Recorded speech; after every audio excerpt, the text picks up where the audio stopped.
Vamos a empezar, tema de matrices, con la definición de lo que es una matriz.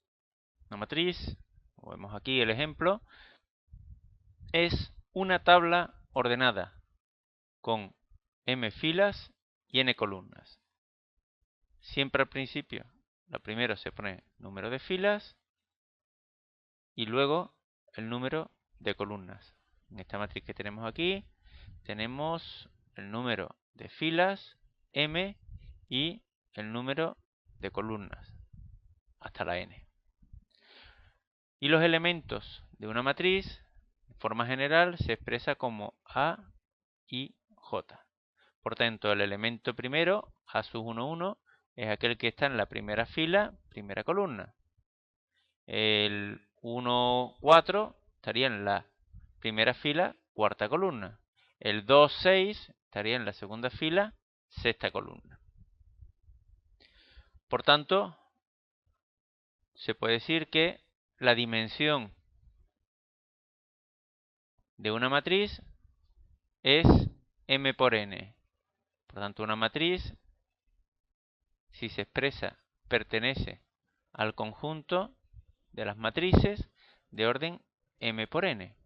Por ejemplo, si yo tengo una matriz que sea la 2, 1, 4, 3, 0, menos 6, diremos que esta matriz pertenece al conjunto de las matrices de orden 2 por 3.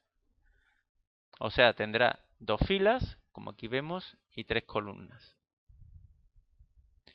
Otro ejemplo sería la matriz 0, 3, menos 6, 4, 1, 7, x, 2, a. Esta matriz pertenece al conjunto de las matrices de orden 3 por 3, que al tener mismo número de filas que de columnas, podríamos haberlo puesto una matriz que pertenece a las matrices cuadradas de orden 3. Como vemos en este ejemplo, en el anterior, los elementos que forman una matriz pueden ser números, variables, parámetros, funciones, cualquier cosa matemática, por decirlo de forma vulgar.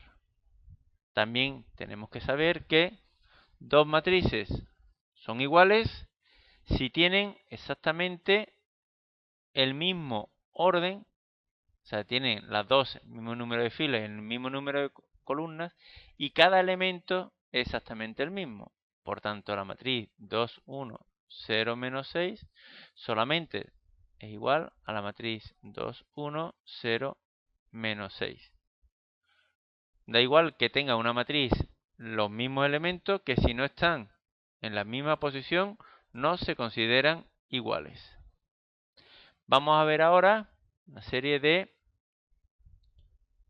matrices dependiendo a la forma que tengan. La primera matriz, la que se denomina matriz fila, es aquella que tiene una fila y puede tener las columnas que quieran. También se llaman vectores. Como ejemplo, podemos poner la 1, 2, en una matriz con una fila y dos columnas. 1, 0, menos 6, una matriz sería de orden 1 por 2. Esta sería de 1 por 3. También tenemos las matrices columnas. Aquellas matrices que filas pueden tener las que quieran, pero columnas solamente una. Como ejemplo, podríamos poner la 1, 7, que es una matriz con dos filas y una columna, o la matriz 0, menos 3x, que es una matriz que tiene tres filas y una columna. Otra matriz, que ya hemos hablado un poco antes, es la matriz cuadrada. N por n, o solamente se pone n. Es aquella que tiene el mismo número de filas que de columnas. Por ejemplo, 2, 1, 3, 6. Sería una matriz de orden 2. O la 7, 1, 0, menos 6, 4, 6, 5, 1, menos 3. Esto sería una matriz de orden 3. Las matrices cuadradas tienen lo que se denomina diagonal principal. O sea, los elementos, la diagonal principal, la forman los elementos cuyos subíndices son iguales. Por tanto, en esta matriz, la diagonal principal estaría formada por el 7, el 4 y el menos 3. Porque son los elementos a sub 1, 1, a sub 2, 2, a sub 3, 3. Toda matriz que no sea cuadrada se denomina rectangular.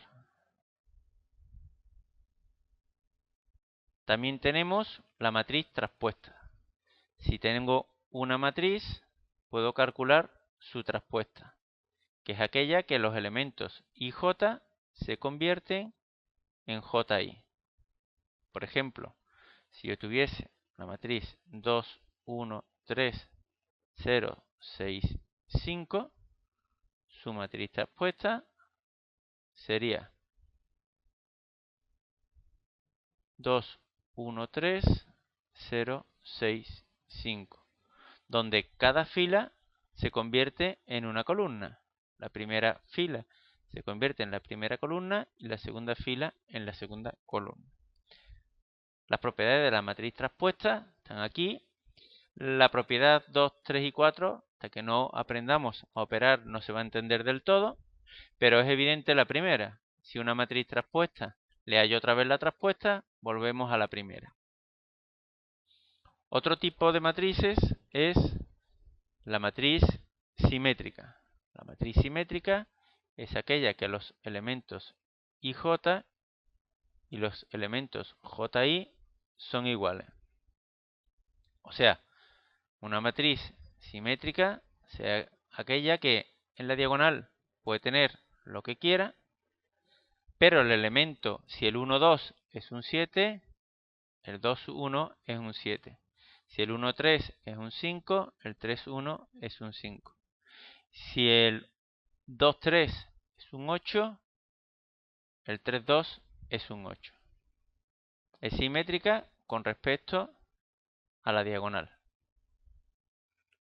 También tenemos la matriz antisimétrica, aquella que los ij son igual a menos ji. Esta matriz, igual que la anterior, tiene que ser obligatoriamente cuadrada y cumple que la diagonal obligatoriamente tiene que ser 0 y los demás elementos, si el 1, 2 es un 6, el 2, 1 es un menos 6. Si el 1, 3 es un menos 7, el 3, 1 es un 7. Y si el 2, 3 fuese un 2, el 3, 2 es un menos 2. Ahora veamos los tipos de matrices que hay atendiendo a los elementos. La matriz nula suele poner con una especie de 0 grande, una O grande. Es aquella que todos sus elementos son 0. Evidentemente, pues la matriz nula de 2 por 3 sería esta. La de 2 por 2 sería esta. Evidentemente es sencillo saber lo que es una matriz nula. Luego tenemos lo que es la matriz diagonal. La matriz diagonal es aquella que todos los ij son 0 si i es diferente de j. O lo que es lo mismo, es aquella matriz que la diagonal puede tener cualquier número, pero fuera de la diagonal tienen que ser siempre 0. Otra matriz sería la 6, 5 en la diagonal, pero fuera de la diagonal tiene que ser obligatoriamente 0 y por tanto cuadrada. La matriz escalar se parece mucho a la anterior, fuera diagonal es 0 y justamente en la diagonal tienes toda el mismo valor. Por ejemplo, 7, 7, 7 y fuera de la diagonal todo son 0. Otro ejemplo, 2, 2 y fuera de diagonal siempre 0. La matriz unidad es muy parecida a la escalar, la única diferencia es que K tiene que ser 1. tenemos la identidad de orden 2, que es la 1, 0, 0, 1. La matriz de orden 3, que es la 1, 0, 0, 0, 1, 0, 0, 0, 1. La de 4, 5 y 6 pues tendrán la misma estructura. Por último, tenemos la matriz triangular, que puede ser superior o inferior. Triangular superior significa que todos los A y J son igual a 0 mientras la I sea mayor que la J. O lo que es lo mismo, tienen que ser cuadradas, evidentemente. En la diagonal puede ir los números que quieran. Ahora, por decirlo de alguna manera, en el triángulo inferior son 0 todos. Y luego, en la parte superior, pues puede ir los números que uno quiera. Pero obligatoriamente, la parte inferior es 0. De forma similar, la matriz triangular inferior es aquella que todos los valores son 0 si la I es menor que J. Al igual que antes, la diagonal puede poner o puede haber lo que sea. Ahora, la parte superior obligatoriamente son 0. Y la inferior pues puede haber cualquier tipo de número, de variable o de lo que sea.